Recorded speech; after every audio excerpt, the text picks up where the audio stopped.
In a quiet valley where the hills folded gently into one another, there lived a girl named Elia. She was small for her age, with curious eyes and a habit of listening when others spoke over one another. The village believed the valley was peaceful because nothing extraordinary ever happened there. But every night, when the world grew still, Elia heard something no one else could. She heard wishes, not the bright wishes spoken aloud at festivals or whispered before candles. These were softer, fragile, forgotten. They drifted through the air like fading echoes, carried by the wind, calling for someone to remember them.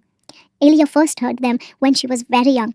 A trembling voice once brushed past her window, wishing to be brave just once. Another sighed beneath the stars, longing to be forgiven. Elia would press her hands to her chest, unsure why her heart ached for people she couldn't see. As she grew older, the wishes grew quieter. The village changed. People hurried. Smiles became rarer. Dreams were traded for safety, for pride, for certainty. And with every abandoned hope, the night grew heavier with whispers. Elia learned that when a wish was forgotten for too long, it faded completely. And once it faded, it could never return. One evening, a wish unlike any other reached her ears. It was faint, almost gone, but it carried the weight of many hearts. It wished for the valley to remember kindness. Elia knew then she could no longer only listen. She began seeking the owners of the wishes. She left small acts behind, mended fences, shared bread, returned lost things without taking credit. Each time she did, a whisper grew stronger, warmer, as if relieved to be noticed. But for every wish she helped, another slipped away. The more Elia listened, the more she heard one wish repeating within herself. It wished to be seen, to be more than the quiet girl in the corner, to matter. One night, the wind spoke clearly. It told her the truth she feared. She could use her gift once, fully.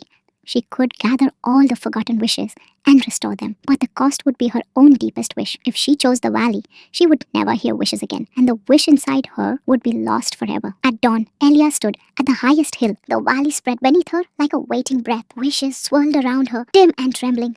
Afraid of disappearing, she closed her eyes and felt the ache of her own longing. Then she let it go. Elia opened her hands, and the wind carried the forgotten wishes outward. They poured into homes, into hearts, into moments where kindness had been missing. The valley seemed to glow, not with light, but with feeling. Laughter returned softly. Forgiveness found its way back. Courage stirred where fear had settled, and Elia heard nothing. The nights became silent. Days passed, then weeks. Elia walked through the village unseen, her gift gone, her heart strangely light and terribly empty all at once. She wondered if she had vanished along with her wish, but something had changed. People began noticing her. A neighbor thanked her for a kindness she didn't remember doing. Children followed her, asking her to tell stories.